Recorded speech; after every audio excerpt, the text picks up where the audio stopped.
Bismillahirrahmanirrahim. Assalamualaikum warahmatullahi wabarakatuh. Alhamdulillah wassalatu wassalamu ala Rasulillah wa ala alihi wa sahbihi wa man tabi'ahu wa walah, amma ba'du. Para pendengar rahimani wa rahimakumullah. Alhamdulillah, petang ni sekali lagi kita bersama untuk kita menyambung bacaan kitab ringkas kita ni, Prinsip Dasar Islam. Hari ini kita akan sambung bab yang kelima, keutamaan tauhid. Keutamaan tauhid. Pada kuliah yang lepas kita bincangkan maksud wa asyhadu anna Muhammadan Rasulullah. Wa asyhadu anna Muhammadan Rasulullah. Iaitu ada 4 perkara. Yang pertama, bila kita sebut wa asyhadu anna Muhammadan Rasulullah, bila kita mengucap wa asyhadu anna Muhammadan Rasulullah, tuan-tuan mesti hadirkan 4 benda ni. Iaitu ta'atuhu fi ma amara, mentaati perintah Nabi SAW pada setiap yang dia perintahkan. Yang kedua, tasdiquhu fima akhbara, membenarkan ucapan Nabi SAW. Yang ketiga, ijtinabu ma naha anhu wa zajara, meninggalkan apa yang Nabi SAW larang. Yang keempat, an la yu'badallahu illa bima syara'. Yang keempat tu penting tu, iaitu kita tidak beribadah melainkan cara yang Nabi SAW tunjukkan. Iaitu antara bukti kita beriman kepada Nabi Muhammad SAW, kita beriman bahawa Nabi SAW telah menunjukkan amalan yang terbaik. Ana atqakum lillah wa akhsyakum lillah wa a'lamakum billah. Nabi SAW dalam hadis sahih, apabila ada 3 orang mempertikaikan Nabi SAW, 3 orang ni ditanya Aisyah radhiyallahu anha, macam mana amalan Nabi SAW. Maka Aisyah pun ceritalah amalan Nabi ni, bangun qiyamul lail, Nabi tidur, ada waktu yang Nabi puasa, ada waktu Nabi tak puasa. Lalu ada 3 orang pemuda ni, dia rasa apa yang Nabi SAW lakukan itu sedikit, dengan alasan bahawa Nabi SAW ni dosanya yang telah lalu dan dosanya akan datang telah diampunkan oleh Allah Subhanahu Wa Taala. Lalu dia pun kata, kalau begitu aku akan berpuasa, aku akan salat sepanjang malam. Lelaki pertama kata, aku akan salat sepanjang malam, aku tak nak tidur. Yang kedua kata, aku berpuasa setiap hari, aku tak ada hari aku tak puasa, setiap hari aku nak puasa.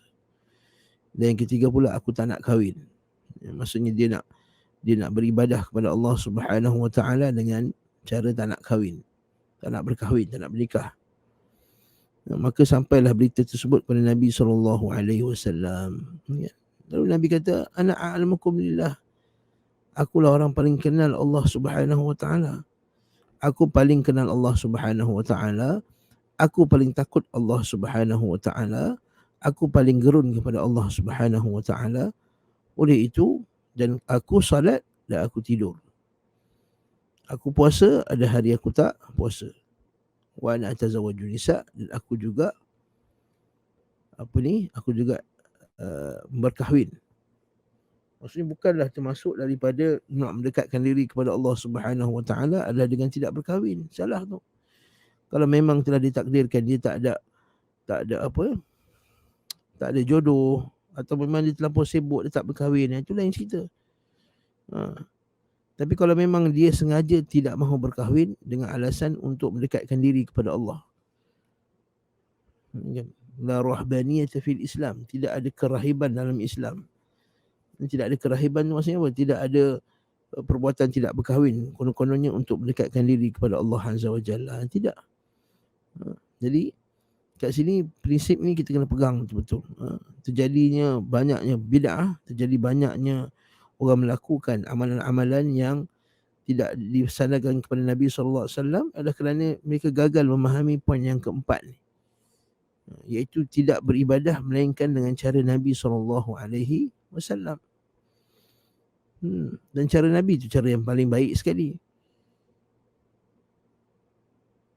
Baik dari segi apa? Baik dari segi khusyuknya, baik dari segi rukunnya, baik dari segi sunnahnya.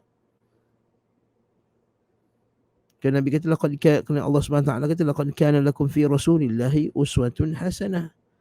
Sesungguhnya telah jadikan pada kamu ini uswatun hasanah, pada diri Rasulullah itu ada uswah hasanah, ada contoh yang terbaik. Nabi juga pernah cakap kepada para sahabatnya, alaysa lakum fiyya uswah. bukankah pada diri aku ni ada petunjuk bagi kamu? Atau Abu Bakar As-Siddiq radhiyallahu anhu, dia kata apa? Tidak ada satu sunnah pun yang aku dengar daripada Nabi sallallahu alaihi wasallam melainkan aku mengamalkannya. Kerana aku takut kalau aku tidak mengamalkannya sebagaimana Nabi SAW melakukannya, dia kata aku takut an azigh. Dia kata aku takut aku ni akan sesat. Jadi kat situ ada poin yang sangat penting, iaitu jangan menyalahi sunnah Nabi SAW.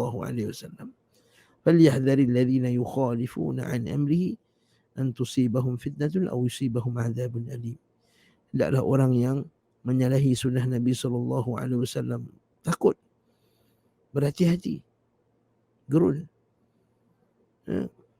Falyahdhar, maka berjaga-jagalah orang yang menyalahi sunnah Nabi SAW, kerana antusibahum fitnah, kerana akan terkena pada mereka fitnah, atau yusibahum azabun alim, atau terkena pada mereka azab yang pedih.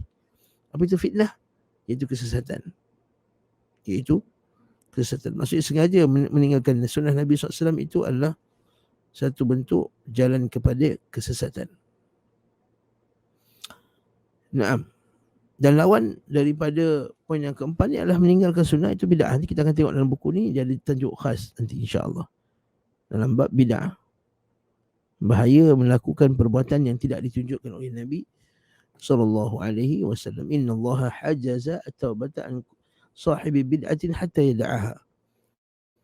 Sabda Nabi sallallahu alaihi wasallam, Allah Subhanahu wa taala akan blok, akan menahan hajaza at-taubah, menahan taubat daripada pelaku bid'ah hatta yad'aha.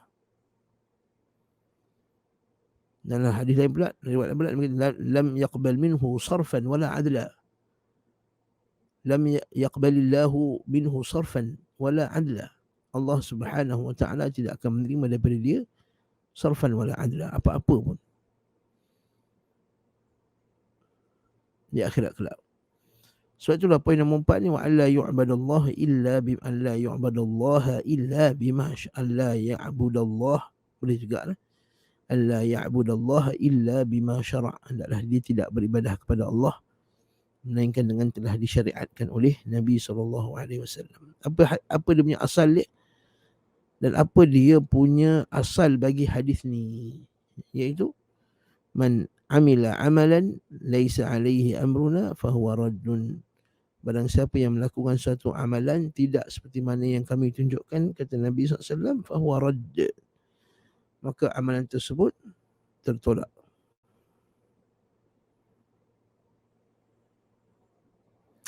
Baik, hari kita masuk yang kelima pula, keutamaan tauhid. Tajuk yang sangat penting.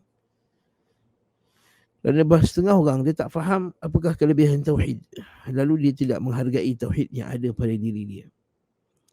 Dan kita sebutkan tauhid pada kuliah yang lepas, apa dia? Pada kuliah yang lepas, tauhid itu adalah mengkhususkan bagi Allah, mengesakan Allah Subhanahu wa taala pada perkara yang hanya khusus milik Allah. Mengesakan Allah taala, menunggalkan Allah Subhanahu wa taala, mengeksklusifkan Allah Subhanahu wa taala. Bahasa moden ya. Kalau mengesakan tu tak faham, tuan-tuan berkata mengeksklusifkan, boleh. Mengeksklusifkan Allah Subhanahu wa taala pada perkara yang hanya milik dia. Pada perkara yang hanya milik dia sahaja. Maksudnya perkara yang milik Allah taala ni eksklusif untuk Allah, tidak campur dengan yang lain. Dan apakah dia perkara yang menjadi milik Allah Subhanahu wa taala semata-mata? Kita sebut banyak kali, iaitu ketiganya, iaitu hak rububiyah, yang kedua hak al-uluhiyah, yang ketiga asma' dan sifat. Hak asma' dan sifat. Ar-rububiyah itu apa? Iaitu kita beriman, kita kata tugas mencipta, perbuatan mencipta alam, mentadbir alam, memiliki alam secara mutlak. Pemilik alam secara mutlak adalah Allah Subhanahu wa ta'ala. Yang kedua uluhiyah, ibadah hanya milik Allah Subhanahu wa ta'ala. Jadi ibadah itu hak eksklusif Allah Subhanahu wa ta'ala, hanya ditujukan hanya kepada Allah. Dan yang ketiga apa dia? Al-asma' wa sifat, iaitu nama-nama dan sifat-sifat Allah Subhanahu wa ta'ala, iaitu Allah Subhanahu wa ta'ala sahaja satu-satunya zat yang mempunyai sifat yang maha sempurna, nama yang maha indah. yang tak sama dengan makhluknya. Baik. Jadi apakah dia kelebihan orang yang ada tauhid? Kata penulis hafizahullah taala, orang yang bertauhid kepada Allah Azza wa Jalla memiliki banyak keutamaan. Antara lainnya, nombor satu, orang yang bertauhid Allah Ta'ala akan hapuskan dosa-dosanya. Maksud Allah Ta'ala akan hapuskan dosa-dosanya itu Allah Ta'ala akan hapuskan dosanya di akhirat kelak. Maksudnya kalau orang tu dia mati dalam keadaan dia berdosa, dia ada banyak dosa, namun dia tidak pernah mensyirikkan Allah Subhanahu wa taala. Namun dia tidak pernah mensyirikkan Allah Subhanahu wa taala. Maka Allah Taala akan ampunkan dia juga di akhirat kelak. Allah Taala pasti akan ampunkan dia di akhirat kelak kerana tauhid yang ada pada dirinya.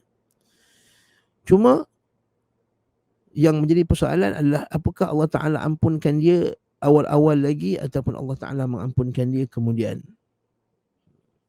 Ini jadi perbincangan di kalangan para ulama, iaitu kalaulah dia datang dalam keadaan dia mentauhidkan Allah, tidak mensyirikkan Allah. Pertama, dia mentauhidkan Allah, tidak mensyirikkan Allah. Yang kedua, dia tidak buat dosa besar. Dia tak mati dalam keadaan melakukan dosa besar. Maka yang ni Allah Ta'ala akan hapuskan dosa-dosa. Dia wafat saja, dia masuk pada mahsyar, Allah Ta'ala dah hapuskan dosa. Dia dah tak ada dosa, Allah Ta'ala hapuskan dosanya daripada awal lagi. Masuk syurga tanpa hisab dan tanpa adab. Ini man haqqaqa tauhid yadkhulul jannah bighairi hisabin wala adab. Siapa yang mentahqiqkan tauhid, siapa yang dia mentauhidkan Allah dan keadaan dia tidak mensyirikkannya, tidak buat dosa besar, tidak buat bid'ah, maka dia akan masuk syurga tanpa hisab dan tanpa adab. Ada pula yang mentauhidkan Allah tapi dia dosa, tapi dosa dia kecil, dosa dia sedikit, bukan dosa besar. Maka dia akan lalu hisab juga, tapi hisabnya hisab yang ringan.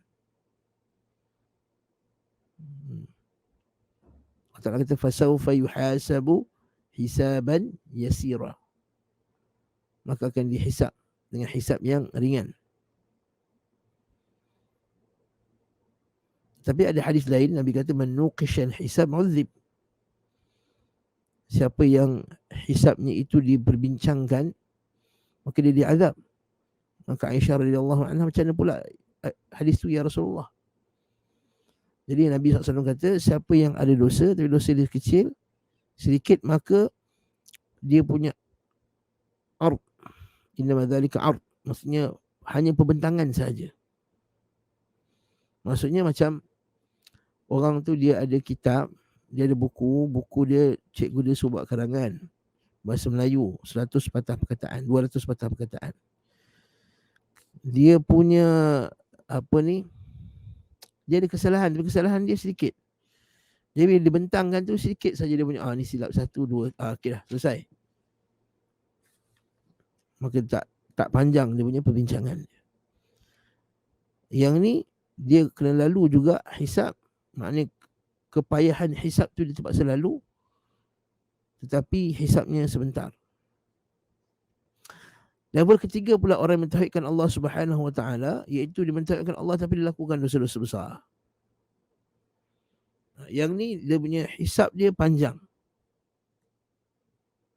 Ini dia punya hisab panjang. Ini Nabi kata man nuqishal hisab uzib. Siapa yang hisabnya nuqish, dibincangkan, uzib, maka dia diazab. Maka yang ni kategori ketiga, iaitu orang Islam, orang mentauhidkan Allah Ta'ala dan keadaan dia berdosa. Apakah, macam mana kita nak faham Allah Ta'ala akan ampunkan dia? Iaitu kita faham begini, iaitu Allah Ta'ala akan ampunkan dia sama ada Allah Ta'ala dengan sifat dia maha pengampun, dia boleh ampunkan awal-awal juga. Maksud walaupun dosa dia banyak, dia kena rahmat Allah Subhanahu wa Ta'ala, Allah Ta'ala kata, ya walaupun dosa kau banyak, aku akan ampunkan kau terus. Berarti akidah ahli sunnah wal jamaah kat sini kita faham betul-betul. Hak untuk mengazab itu ialah hak Allah Subhanahu wa Ta'ala semata-mata. Yang kedua, sama ada nak mengazab ataupun tidak azab, itu ia juga kehendak Allah. Kita tidak mewajibkan ke atas Allah Ta'ala untuk mengazab siapa yang dia nak azab. Kita kata wajib kata Allah mengazab orang yang berdosa. Ya ke tidak? Kerana bagi kita akidah Ahlussunnah, kita kata orang yang berdosa itu di bawah kehendak Allah Subhanahu wa Ta'ala. Faham? Jadi kalau dia melakukan dosa, dia mentauhidkan Allah, dia buat dosa, dia diampunkan, dihapuskan tak dosa-dosanya, maka itu bawah kehendak Allah. Allah Ta'ala boleh menghapuskan dosa-dosanya dari awal. Yang ini berdasarkan hadis Nabi SAW yang Nabi kata apa? Ada orang yang datang berjumpa dengan Allah Ta'ala akhirat kelak dalam keadaan amalan jahat dia ada 99 buku, 99 lembaran. Satu amalan dia sejauh mata memandang. Lalu Allah Ta'ala keluarkan la ilaha illallah, maksudnya tauhid yang dia ada. Lalu ditimbang, la ilaha illallah lagi berat, maka dia pun dimasukkan ke dalam syurga. Nampak tak? Ataupun kalau dia diazab sekalipun, yang ni keempat, kalau dia diazab sekalipun, maka akhir sekali Allah Ta'ala akan ampunkan juga. Sebab kalau nak ikutkan jumlah dosa dia tu dengan azab dia tu, maka kita kata tak setimpal, maka dia patut diazab lebih lagi. Tapi kerana keampunan Allah Azza wa Jalla, Allah Ta'ala kata keluarkan, akhriju minan nar, keluarkanlah dari dalam neraka orang yang di dalam hatinya mithqala habbatin min khardalin minal iman. Ada Sahih Muslim, Nabi kata pada malaikat, keluarkanlah dari dalam neraka orang yang dalam hatinya ada sebesar biji sawi iman. Dan adna min dzalik wa adna min dzalik, lebih bawah daripada itu. Sehingga riwayat lain kata sehingga orang itu tidak ada amal langsung. Maksudnya tidak ada amal yang tambahan yang bukan menyebabkan terkeluar daripada Islam. Amalan yang memberi dia tambahan pahala. Bukan amal yang memvalidkan keislamannya. Salat dia kena ada, kalau tak salat dia kafir. Maka akhirnya Allah Ta'ala keluarkan dia dari dalam neraka.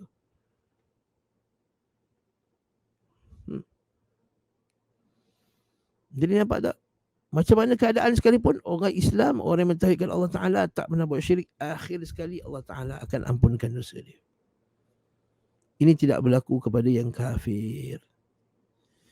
Kafir dia akan kekal dalam neraka selama-lamanya. Macam mana dia baik sekalipun, macam mana dia bersopan santun sekalipun, macam dia pembersih sekalipun, tapi dia telah melanggar hak Allah Ta'ala yang paling utama sekali, maka dia pun diazab. Dia diazab oleh Allah Ta'ala khalidina fiha abada, kekal dalam neraka. Jelas masalah ni? Jadi kita baca kata penulis, dalilnya adalah sabda Rasulullah SAW dalam sebuah hadis kursi dari Anas bin Malik radhiyallahu anhu. Ia berkata, aku mendengar Rasulullah SAW bersabda, Allah yang maha suci dan maha tinggi berfirman, maksudnya hadis kursi kan, ya ibna Adam, innaka law ataitani biqurabil ardi khataya thumma laqitani lam tusyrik bi syai'a la ataituka biqurabiha maghfirah.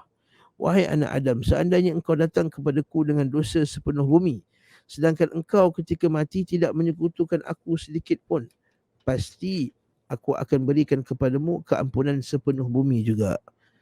Jadi bila masuk Allah Ta'ala bagi keampunan sepenuh bumi itu juga, iaitu sama ada awal-awal, iaitu sebelum diazab, ataupun lepas diazab Allah Ta'ala ampunkan dia. Lepas diazab Allah Ta'ala ampunkan dia, akhirnya dia keluar dari dalam neraka. Itu kelebihan yang pertama. Orang yang ada tauhid, Allah Ta'ala pasti akan ampunkan dia. Yang kedua, orang yang bertauhid kepada Allah akan mendapat petunjuk yang sempurna dan kelak di akhirat akan mendapatkan rasa aman. Ini Allah Ta'ala kata, alladzina amanu wa lam yalbisu imanahum bidzulmin ulaika lahumul amnu wa hum muhtadun. Orang yang beriman dan tidak mencampur adukkan iman mereka dengan kezaliman syirik. Kezaliman di sini maksudnya syirik. Sebab tu para sahabat mula-mula dengan ayat ni, dia terkejut, takut dia. Abu Bakar As-Siddiq melutut depan Nabi SAW, kata, ya Rasulullah, ayyuna la yadhlim nafsah, Ya Rasulullah, siapakah di antara kita yang tidak menzalimi dirinya? Maksudnya siapakah di antara kita yang tak buat dosa? Maksudnya Abu Bakar Siddiq awal-awal difaham ayat ni zalim sini ialah buat dosa. So Allah Ta'ala kata orang yang beriman tidak campur iman mereka dengan kezaliman. Kat sini penterjemah dah tambah syirik dalam kurungan tu. Kalau kita bahasa Arab dia tak sebut syirik. Mereka akan mendapat mereka akan mendapat aman dan mereka akan dapat petunjuk. Mereka akan dapat petunjuk. Kat situ dapat keamanan tadi. Siapa bagi orang yang tidak mencampur aduk dengan kezaliman. Jadi sebagian sahabat ingatkan zalim tu ialah buat dosa. Sebab buat dosa juga adalah zalim. Buat dosa juga adalah zalim. Contohnya dalam ayat yang innal ladzina tawaffahumul malaikatu zalimi anfusihim tu. Sungguhnya Allah Subhanahu wa taala berfirman dalam surah An-Nisa, An-Nisa kat Imran, iaitu berkenaan dengan orang yang mati dan keadaan menzalimi diri mereka. Qalu fima kuntum. Dikatakan, kenapa kamu ni dulu, kenapa kamu tak hijrah? Qalu kunna mustad'afina fil ard. Kami dahulu ni orang yang lemah di muka bumi Allah Ta'ala. Maksudnya kami tak boleh nak hijrah. Dia bagi alasan konon-konon tak boleh hijrah. Dia bagi alasan sebab dia lemah. Dia tak boleh nak amalkan Islam kat negara dia. Sedangkan dia mampu untuk hijrah. Kalau Allah Ta'ala kata qalu alam takun ardullahi wasi'atan fatuhajiru fiha. Bukankah dunia Allah Ta'ala, bukankah bumi Allah Ta'ala ni luas supaya kamu hijrah? Tapi dalam poin ayat tu ialah orang tu tak hijrah. Lalu Allah Ta'ala kata mereka mati dalam keadaan menzalimi, zalimi anfusihim, menzalimi diri mereka. Jadi tak buat dosa, maknanya buat dosa itu adalah menzalimi diri sendiri. Baik.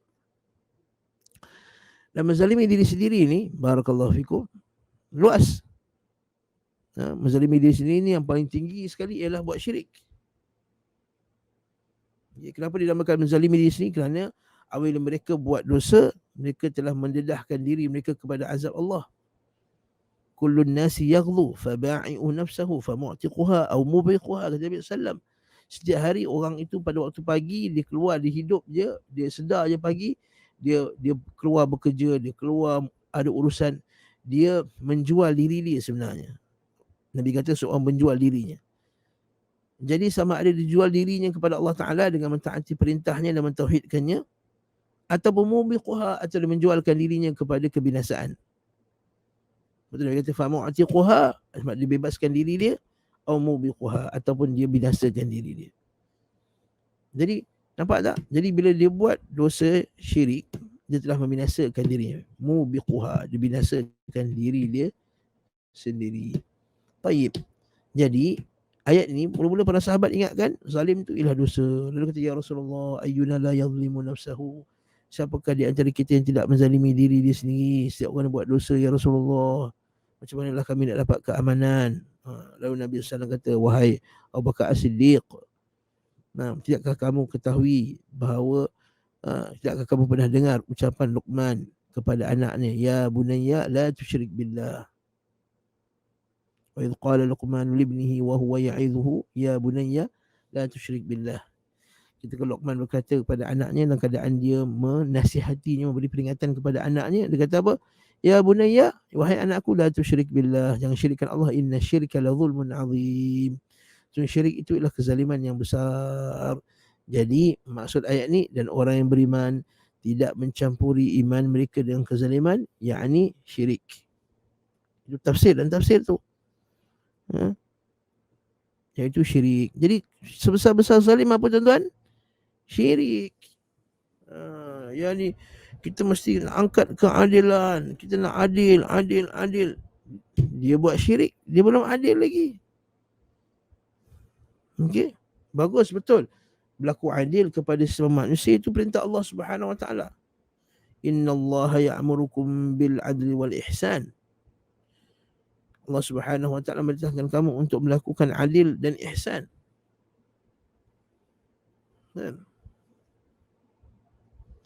Innallaha ya'murukum an tu'addul amanati ila ahliha. Allah Subhanahu wa taala telah memerintahkan kamu semua untuk memberikan amanat, mengembalikan amanat kepada orang yang ahlinya. Kita kena bagi orang hak dia. Itu adil. Wad'u syai'in fi mahallih. Inni haramtu zulma ala nafsi wa ja'altuhu bainakum muharrama fala tadhalamu.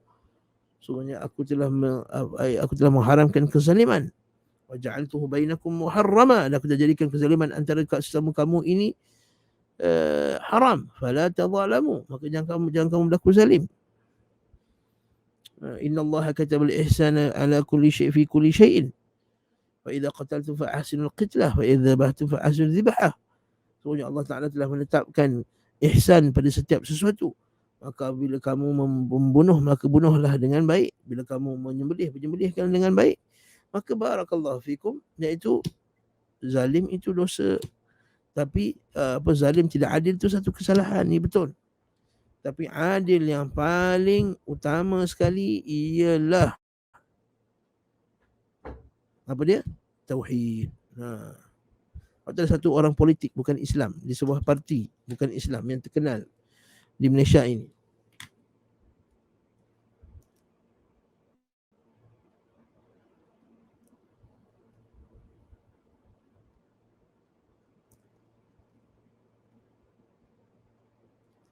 Masuk balik umum. Tunjuk om.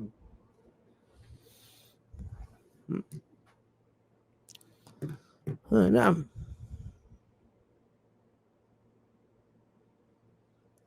Kan? Jadi apa tuan-tuan? Dia kata apa? Dia kata, kita ni mesti berlaku adil. Kita mesti tegakkan keadilan. Ini benar? Kita mesti tegakkan keadilan dan seumpama dengannya. Tapi kita kena ingat, kamu dulu kena berlaku adil. Dan kamu mentauhidkan Allah Azza wa Jalla.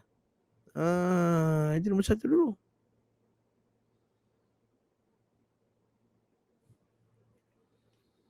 Itu nombor satu dahulu. Kamu kena berlaku adil dengan mentauhidkan Allah Azza wa Jalla. Barakallahu fikum. Jadi dan orang-orang yang beriman dan tidak mencampuri iman mereka dengan kezaliman, ulaika lahumul amn. Mereka itulah orang yang mendapat keamanan. Wahum muhtadun, dan mereka lah yang dapat petunjuk. Keamanan dekat sini maksudnya apa? Keamanan di akhirat. Keamanan dekat sini maksudnya apa? Keamanan di akhirat. Ulaika lahumul amn wahum muhtadun. Mereka dapat keamanan dan wahum muhtadun. Al-amn kat sini ialah keamanan. Okey, keamanan ni maksudnya apa? Keamanan di akhirat. Tidak diazab oleh Allah Subhanahu wa taala. Persoalannya ialah bagaimana pula kalau orang yang dia kalau orang yang mentauhidkan Allah tak buat dosa, yes, dia akan dapat keamanan yang mutlak, dipanggil al-amnul mutlaq. Keamanan yang mutlak, iaitu dia tak diazab awal-awal, tak diazab kemudian. Dia kata al-amnu al-mutlaq, keamanan yang mutlak. Tapi kalau orang itu dia mentauhidkan Allah, tak campuri iman dia dengan kezalimannya, dia tidak mencampuri dengan syirik, tapi dicampuri dengan dosa-dosa yang lain. Maka macam mana pula tuan-tuan? Adakah dapat keamanan juga? Dia dapat keamanan juga. Sebab dia mentauhidkan Allah. Ingat, orang mentauhidkan Allah pasti akan dapat keamanan. Tapi dia dapat mutlaqul amn, dapat keamanan semata-mata, iaitu dapat keamanan yang di akhirnya. Dia bukan dapat keamanan yang awal.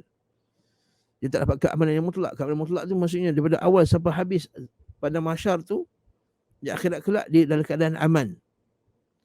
Yang ni pada awal dia tak aman, dia kena lalu hisab, dia kena lalu azab, dia kena lalu semua sirat apa semua.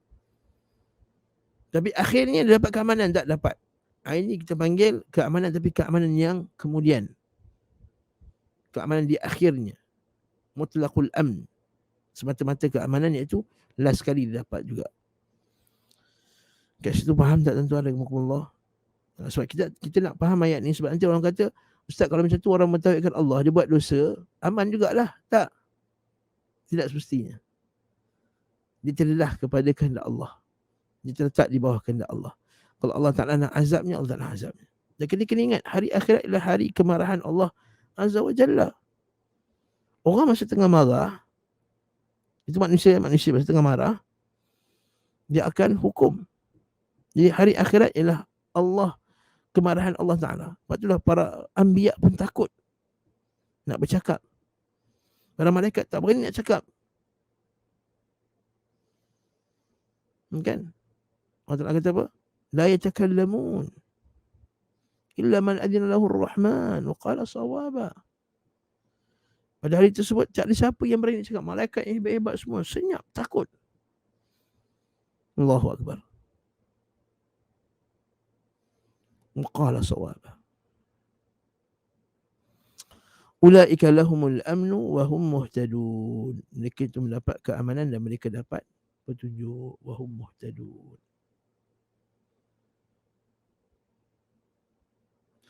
Dan mereka dapat petunjuk.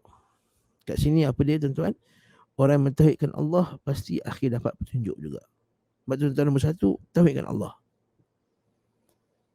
Yang jadi golongan yang sesat daripada jalan kebenaran.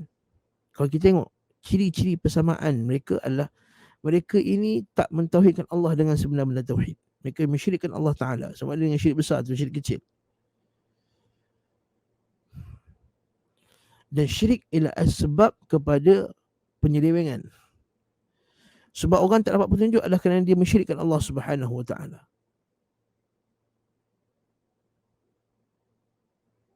Sebab dia tidak mentauhidkan Allah, tidak mengagungkan Allah dengan pengagungan yang benar.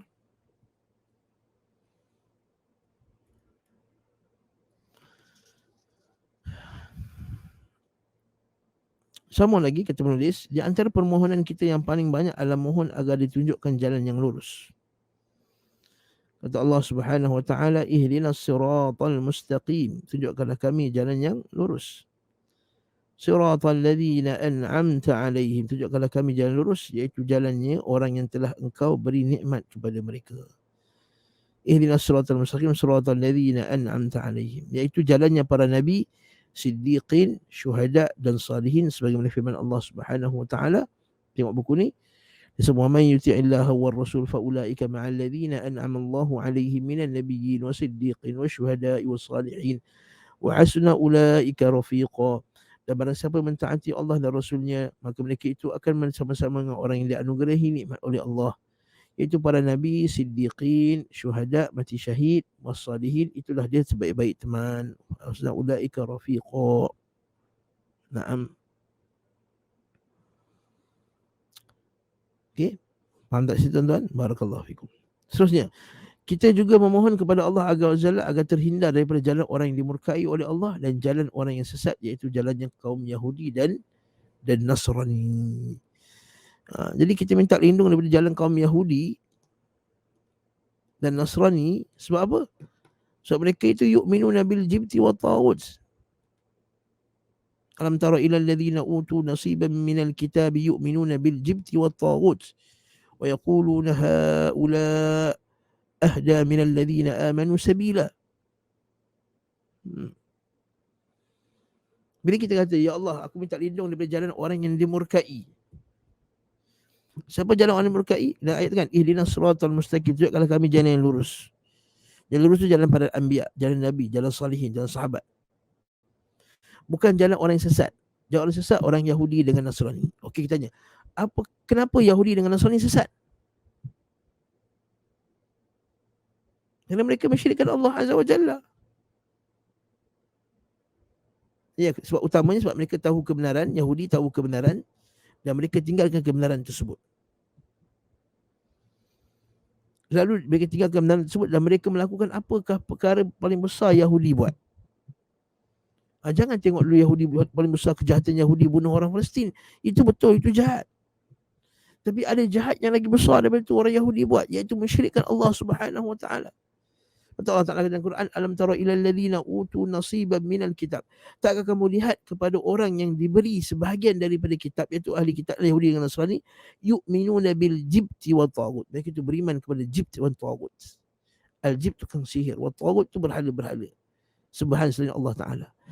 Sedangkan kita tahu orang Yahudi sembah berhala patung ke? Dia sembah Isa. Afwan, orang Yahudi sembah Uzair. Dia sembah Allah Ta'ala. Orang Yahudi sembah Allah. Orang Yahudi sembah Allah. Tapi pada masa sama dia juga sembah Uzair. Orang Kristian sembah Allah, God the Father. Tapi pada masa sama juga sembah Isa AS. Jadi ciri utama kesesatan orang Yahudi dengan Nasrani adalah kerana mereka mensyirikkan Allah Subhanahu Wa Taala. Jadi bila kita kata ghairil maghdub, bukan jalan orang yang dimurkai, orang Yahudi kerana kesyirikan kepada Allah Taala, wa maghdubi alaihim waladdallin, tidak juga jalan dal, iaitu orang yang sesat, orang yang Kristian, kerana mereka juga mensyirikkan Allah Azza wa Jalla.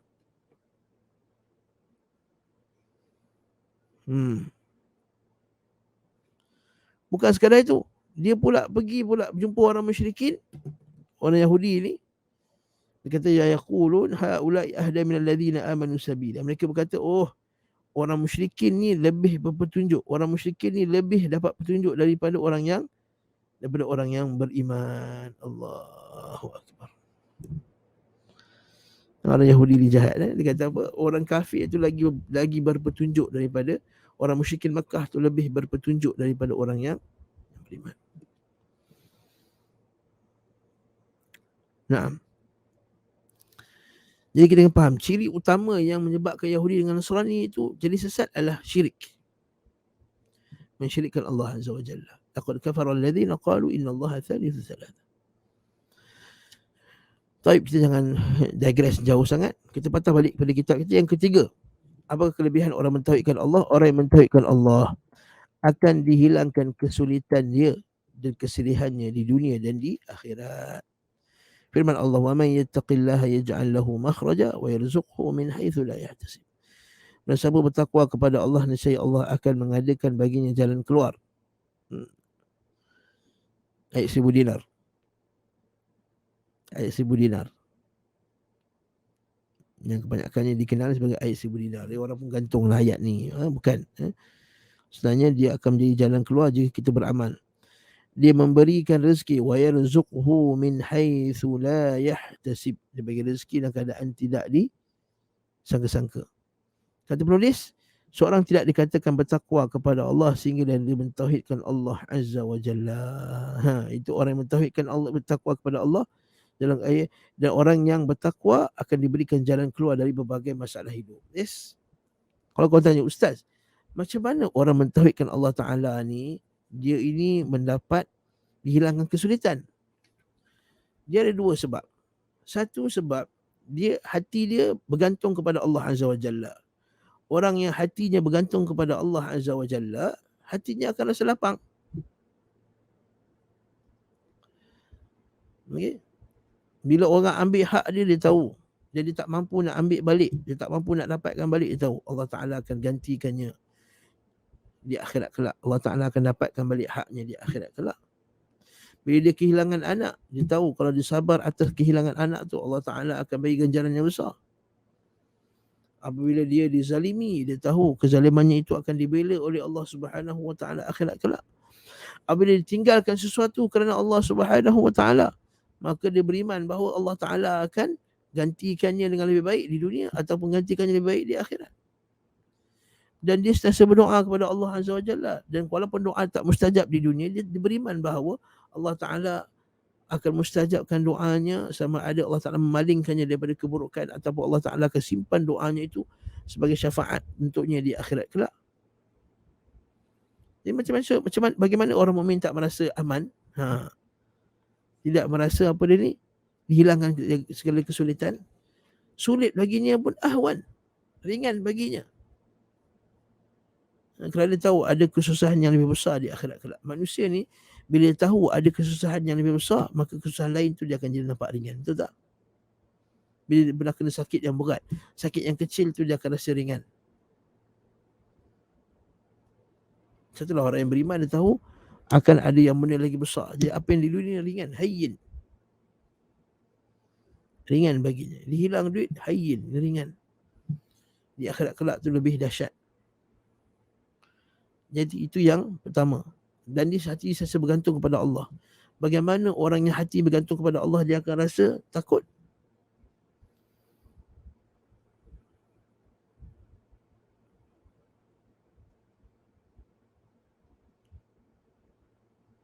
Seperti mana seorang perawi namanya Affan bin Muslim. Kalau saya silap tolong betul saya, namanya Affan bin Muslim. Ada perawi nama Affan bin Qais, tak sikit saya ni baru terlintas dalam kepala saya, Affan bin Muslim. Yang ni dia ni lah seorang salaf yang dia ni masa tu dia diuji, masa tu pemerintah kata paksa dia suruh kata Al-Quran itu bukan kalamullah. Dia kata tak, Al-Quran kalamullah. Dia kata kalau kamu enggan kata Al-Quran itu makhluk, kami akan tahan kamu punya rezeki. Sedangkan masa tu dia sedang menanggung 40 orang daripada ahli keluarga dia. Masya Allah. 40 orang ahli keluarga dia tanggung. Lalu dia kata kalau tidak kami akan tarik kamu ni. Lalu dia kata wa fis samai rizqukum wa ma tu'adun. Dan di rezeki, di langit dah rezeki kamu dan apa saya dijanjikan oleh Allah Subhanahu wa taala. Kena potong dia punya apa dia? Announce tadi. Dari kerajaan.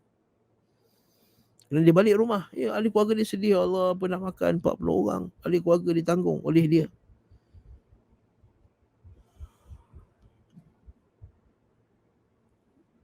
Ya, dia pun, tapi dia tawakal pada Allah Azza wa Jalla dengan tawakal yang hebat.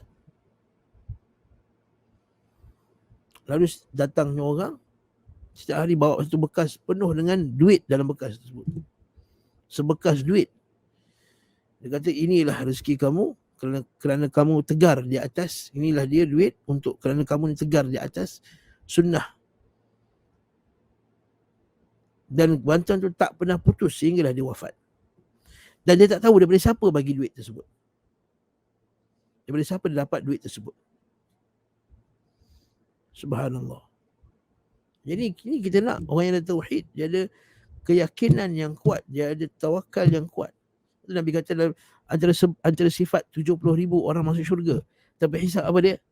La yastarqun, wa la yaktawun, wa la yatatayyarun, ala rabbihim yatawakkalun.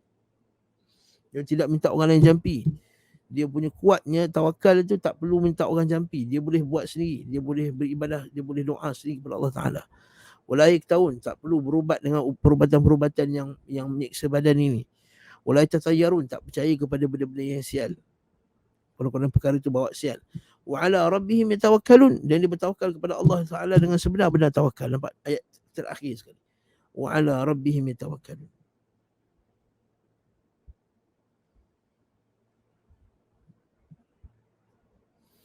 Pada Nabi kata ajaban li amril mu'min. Sungguh menakjubkan urusan kaum mukmin. Annal amra kullahu lahu khair. Bahawa segala urusan itu bagus untuk dia. Fa in asabahu sarra fa syakara huwa khairul lah. Datang benda yang baik menggembirakan dia, lalu dia bersyukur, maka itu bagus bagi dia. Wa in asabahu dharra fa sabara fa huwa khairul lah. Nabi datang pada dharra, perkara yang menyebabkan dia rasa sedih, menyusahkan dia. Anak kena COVID, isteri kena COVID, keluarga kena COVID. Kan terpaksa, ya Allah kan, siksa dia. Bisnes tak jalan contohnya. Dharra, wa in asabahu dharra fa sabara, dia bersabar, fa huwa khairul lah. Maka itu bagus baginya. Walaysa dhalika illa limu'min. Ini tidak akan berlaku melainkan hanya pada orang mukmin. Macam mana dia tak pang dada dia? Allahu Akbar. Itu pertama. Jadi kalau kita kata orang bertauhid Allah akan dihilangkan kesedihannya, ya, sebab tadi sebab tauhid kepada Allah Azza wa Jalla. Likai la ta'sau ala ma fatakum wa la tafrahu ala ma asabakum. Allah Ta'ala surah Al-Hadid. Allah Ta'ala jadikan qada dan qadarnya apa? Sebab apa? Supaya kamu tak rasa ta'sau ala ma fatakum. Tak rasa menyesal, Allah tu, kenapalah aku tak buat macam ni dulu? Kenapalah aku tak buat macam ni? Tak. Wa la tafrahu ala ma asabakum. Nanti tak terlampau happy kalau dapat benda yang bagus. Sebab kita tahu itu hanyalah daripada Allah Ta'ala. So orang yang terlampau happy ni dia akan jadi sedih lepas tu. Sebab tu kita tengok kan, orang kafir kan dia happy. Dia happy dia buat apa, konsert, lompat-lompat, peluk perempuan apa semua, berzina apa semua. Dia buat semua benda yang konon-kononnya menggembirakan dia, tapi lepas tu dia sedih tak? Dia sedih. Sebab tu kata Imam Ibn Qayyim, dengan ucapan Imam Ibn Qayyim, dia kata apa? Manusia itu Kalau pergantungan hatinya kepada makhluk, maka hatinya akan merana. Dia tak akan merasa kat mana. Dia akan merana. Sebab apa? Contoh orang tu minat sangat bola. Tiba-tiba tak ada bola. Covid. Merana tak ada? Merana. Dia minat sangat satu orang perempuan. Sayang sangat perempuan tu. Perempuan tu tinggalkan dia. Merana tak? Merana. Dia sayang anak dia. Punya lah layan anak dia. Besarkan dengan bagus lah. Ya, apa sekali anak besar derhaka. Merana. Sebab apa? Hatinya paut pada dia. Hatinya terpaut pada dia. Jangan terpaut dengan makhluk. Jangan terpaut pada hati. Jangan terpaut pada kereta. Jangan terpaut pada bisnes. Jangan terpaut pada ni. Pautlah diri anda kepada Allah Ta'ala. Pasti anda akan jadi min as'adin nas. Orang paling berbahagia kepada Allah Azza wa Jalla. Betul Imam Al-Qayyim tu sangat hebat. Selagi mana hati kamu terpaut dengan makhluk, kamu akan merana dengannya. Kita akan merana dengan orang yang paling kita sayang tu. Ada setengah orang dia buat sesuatu kerana semata-mata nak please dia punya, nak menggembirakan mak ayah dia. Sekali mak ayah dia meninggal, punyalah sedih sampai hilang langsung dia punya semangat. Saya tengok satu biografi seorang pemain bola sepak. Nama dia Adriano, seorang pemain, saya suka bola sepak tuan. Tu pemain Brazil, nama dia Adriano. Dia ni dulu main hebat, gila punya hebat bola. Tapi orang panggil dia apa dah? The Bomber, sebab dia asyik gol, skor gol hebat. Tapi satu hari bapak dia meninggal. Sebab apa? Dia main bola sungguh-sungguh sebab kononnya dia nak balas jasa ayah. Ayah dia meninggal. Lepas tu terus langsung tak ada dah, tak main bola, duduk jadi minum arak je. Dia hilang. Sebab apa? Sebab hatinya terpaut pada makhluk. Kegembiraannya itu dipaut pada makhluk, bukan pada Allah Azza wa Jalla. Tapi kalau kegembiraannya ialah pada dia dapat beribadah kepada Allah, gembira aku dapat hafal Quran, alhamdulillah hari ini dapat hafal satu hadis, alhamdulillah hari ini aku dapat mentaati perintah Allah dengan baik, kan?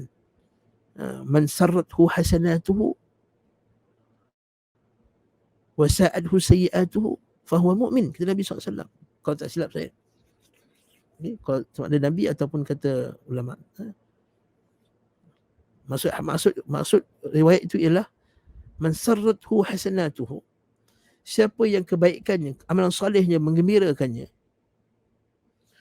wasa'athu sayyi'atuhu, kejahatan dilakukan menyebabkan dia rasa sedih, maka ketahuilah itu tanda dia beriman, tanda dia ada tauhid.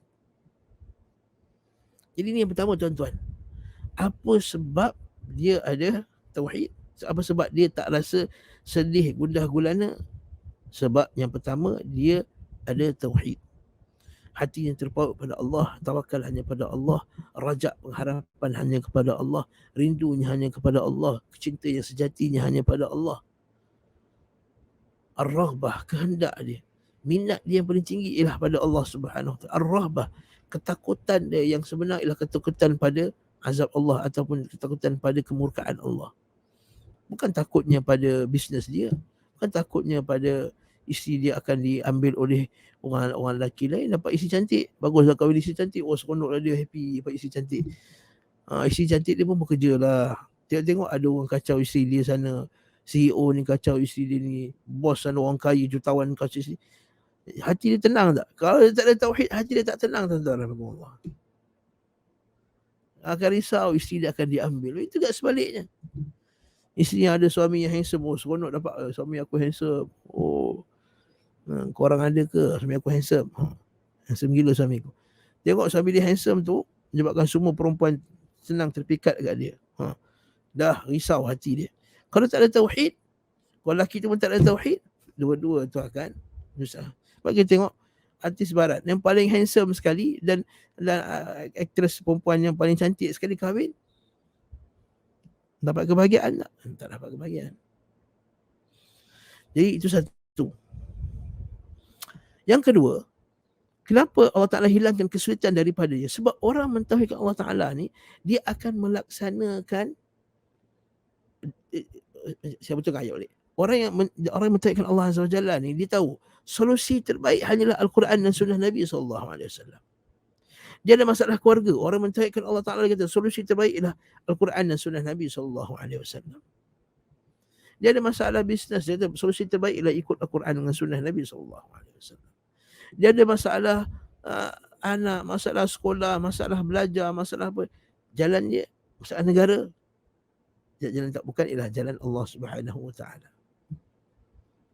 Lalu bila dia laksanakan perintah Allah, Allah Ta'ala bagikan hayatan tayyibah. Hayatan tayyibah kata Allah Subhanahu Wa Taala dalam Quran. Man amila salihan min dzakarin aw untha falanuhyiyannahu hayatan tayyibah. Kami akan jadikan dia hayatan tayyibah. Sebab apa? Sebab dia tahu jalan terbaik ialah yang Quran Sunnah. Orang kafir, dahlah hati dia terpaut pada makhluk. Kemudian cara nak selesaikan masalah dia ialah dengan tidak dipandu dengan wahyu. Selesai tak masalah, tak selesai masalah. Menambahkan lagi masalah dia. Menyukarkan lagi kehidupan dia. Itu Alhamdulillah Rabbil Alamin. Dia dua jalan sebab tadi. Apa dia? Satu, hatinya tadi terpaut pada Allah. Yang kedua, cara dia selesaikan masalah ialah cara yang berpandukan Quran dengan hadis. Lalu Allah Ta'ala bagi dia hilangkan kesulitan dia. Dia bercerai. Hatta kalau dia bercerai sekalipun, dia bercerai macam mana Quran dengan sunnah aja dia bercerai. Lalu dia cerai dengan cara baik. Tenang. Anak-anak membesar dengan baik. Walaupun berpisah. Alhamdulillahirabbil alamin. Ini kelebihan tauhid, tuan-tuan. Rahimakumullah. Yang keempat, orang yang mentauhidkan Allah, maka Allah akan menjadikan dalam hatinya rasa cinta kepada iman. Dan Allah Ta'ala akan menghiaskan hatinya dengannya, serta dia menjadikan dalam hatinya rasa benci kepada kekafiran, kefasikan dan kedurhakaan. Ini kelebihan tauhid. Allah Ta'ala akan jadikan dia benci pada maksiat. Allah Ta'ala jadikan bencikan dia kepada syirik. Allah Ta'ala jadikan hati benci kepada benda yang bertentangan dengan perintah Allah Azza wa Jalla. Kata Allah Ta'ala, walakinna Allah habbaba ilaikumul imana wa zayyanahu fi qulubikum wa karraha ilaikumul kufra wal fusuqa wal isyan ja'alna minal rasyidin. Ulaika humur rasyidun. Tapi Allah menjadikan kamu cinta kepada keimanan dan menjadikan iman itu indah di dalam hatinya. Serta nampak bila iman tu dah kuat dalam hati, apa jadi? Benci kepada kekafiran. Dan kekafiran adalah penyebab kesusahan, penyebab manusia itu dalam bencana. Kefasikan, dosa. Dosa menyebabkan al-qalaq. Tuan-tuan baca kitab Al-Imam Ibn Qayyim, Ad-Da' wad-Dawa, 40 lebih, 48. Bahaya dosa. Dan kedurhakaan. Mereka itulah orang yang mendapat jalan yang lurus. Ini orang mentauhidkan Allah Azza wa Jalla. Kelima, tauhid merupakan satu-satunya sebab untuk mendapatkan redha Allah.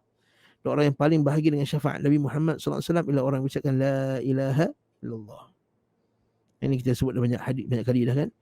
Hadis Abu Hurairah radhiyallahu an. Okey.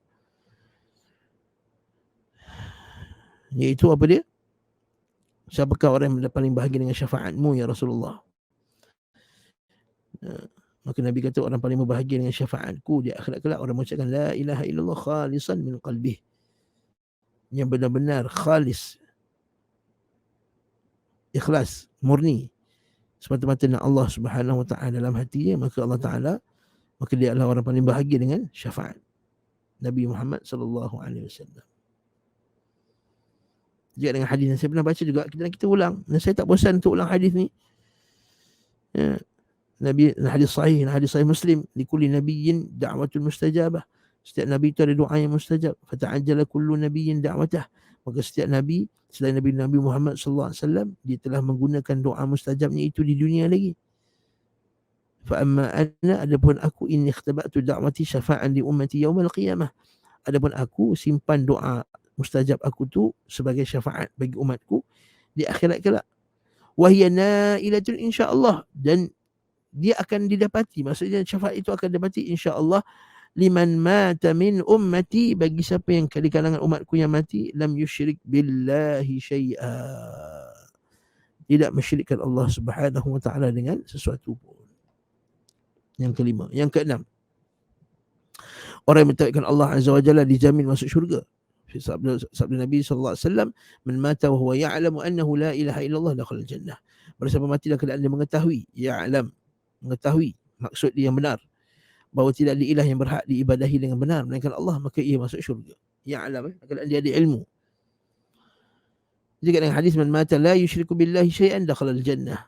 Barang siapa yang mati dalam keadaan tidak mensekutukan Allah, maka dia masuk syurga. Dan Ibn Mas'ud sambung lagi, dan aku katakan, dalam hadis tu Ibn Mas'ud kata, dan aku katakan, "Man mata yusyriku billahi syai'an dakhala an-nar." Ibn Mas'ud dia tambah, dan aku kata, itu Rasulullah kata. Aku pula tambah, dan barang siapa yang mati dalam keadaan mensyirikkan Allah Ta'ala, maka dia dimasukkan ke dalam neraka. Itu penting tahu tauhid dan syirik. Itu kata Syekh Abdul Wahab dalam risalah dia yang pendek, wajibatuna hawla ma amarana Allah. Risalah pendek, bagus risalah tu. Iaitu kewajipan kita terhadap apa yang Allah Ta'ala telah perintahkan. Dalam tujuh perkara tersebut, nombor satu ialah kita kena tahu apa yang Allah Ta'ala perintahkan dan apa yang Allah Ta'ala larang. Lepas tu kata Syekh, dia kata berapa ramai orang yang tahu bahawa tauhid itu penting, tapi ramai tak tahu maksud tauhid. Dan betapa ramai yang tahu syirik itu bahaya, tapi tak ramai tahu apakah dia hakikat syirik. Nah, yang ketujuh, orang yang bertauhid akan diberikan oleh Allah kemenangan, pertolongan, kejayaan dan kemuliaan. Allah Ta'ala berfirman, "Ya ayyuhalladzina amanu in tansurullaha yansurkum wa yuthabbit aqdamakum." Wahai orang beriman, jika kamu menolong Allah, Allah Ta'ala akan menolongmu dan meneguhkan kedudukanmu. Maksud kemenangan ialah kemenangan di atas agama, tuan-tuan. Kemenangan di atas agama. Bukan kemenangan dapat menang tapi bukan di atas Islam yang sebenar. Itu bukan kemenangan yang ni yang Allah Ta'ala nakkan. Dia menang dengan cara yang batil. Bukan. Kemenangan yang nak kiri ialah kemenangan di atas tauhid. Dan bila dia pegang betul tauhid dengan benar, tak syirikkan Allah Ta'ala, Allah Ta'ala akan jadikan dia khalifah di muka bumi. Allah Ta'ala akan jadikan dia sebagai pemimpin di muka bumi ini. Jadi antara sebab ini kita umat Islam sekarang jadi bangsa yang lemah adalah kerana tak mentauhidkan Allah Azza wa Jalla. Kita kena pegang kaedah ni. So apa kita tak menang? Sebab kita syirikkan Allah. So apa kita tak menang? Kita masih banyak lagi bid'ah. So apa kita tak menang? Masih lagi banyak tersebar tangkal, khurafat, penyembahan kubur, penyembahan wali-wali, percaya kepada sial, percaya kepada horoskop, percaya kepada bintang-bintang. Jadi benda-benda ni semua penghalang kemenangan bagi umat Islam. Apa dalilnya? Baca surah An-Nur ni.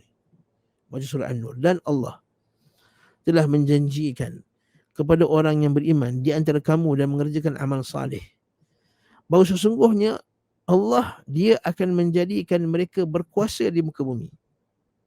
Jadi kalau orang tanya, "Ustaz, macam mana nak orang Islam kembali berkuasa di muka bumi macam zaman sahabat dulu?" Sebagaimana dia telah menjadikan orang-orang sebelum mereka berkuasa.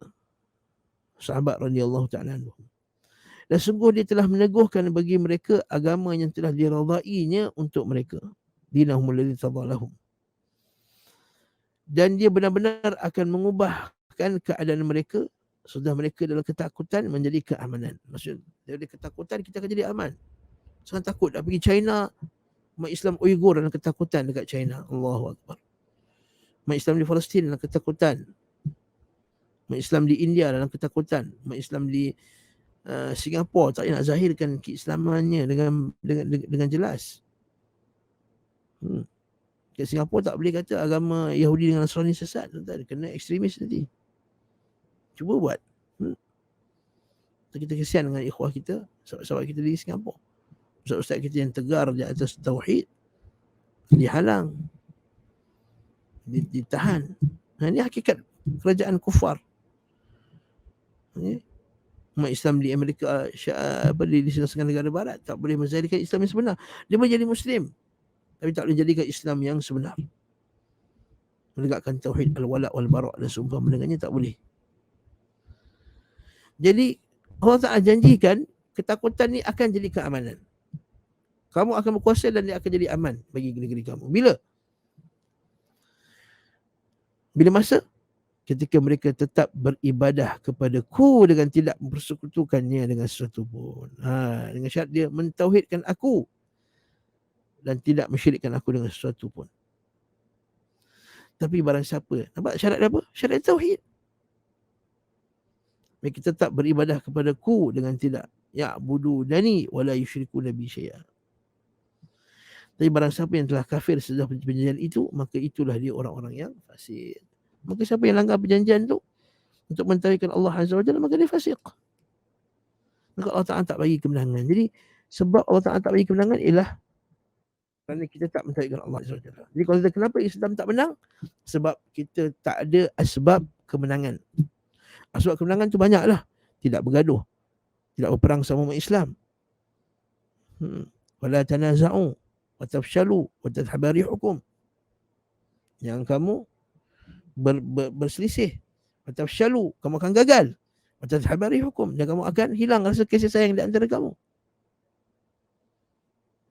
Wa tafshalu, yang poin ialah wa tafshalu, kamu akan fail. Itu kita nak sebut. Banyak lagi sebab lain. Tapi yang sebab asasi nombor satu ialah mentauhidkan Allah Azza wa Jalla adalah sebab kemenangan umat Islam. Bila tak ada tauhid kepada Allah Azza wa Jalla, tak ada kemenangan umat Islam. Jadi kena faham umat Islam sekalian. Bukan ekonomi nombor satu. Ya, ekonomi itu penting, tapi itu bukan nombor satu. Tauhid nombor satu. Sebabnya umat Islam tak menguasai sains dan matematik. Dulu pernah ada bekas Perdana Menteri pernah sebut. Ya, kita kata betul, tapi itu bukan sebab asasi. Sebab asasi adalah tauhid. Wallahu ta'ala alam bisawab. Saya berhenti kat sini, tuan. Kerana tak ada urusan yang mendesak. Moga Allah Subhanahu wa ta'ala mengampuni kita sekalian dan menjadikan kita termasuk orang yang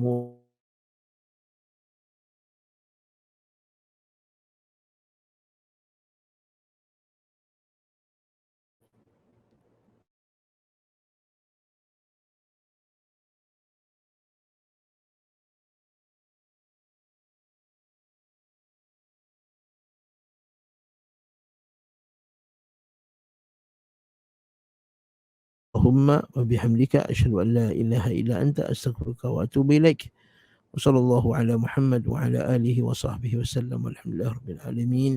Assalamualaikum warahmatullahi wabarakatuh.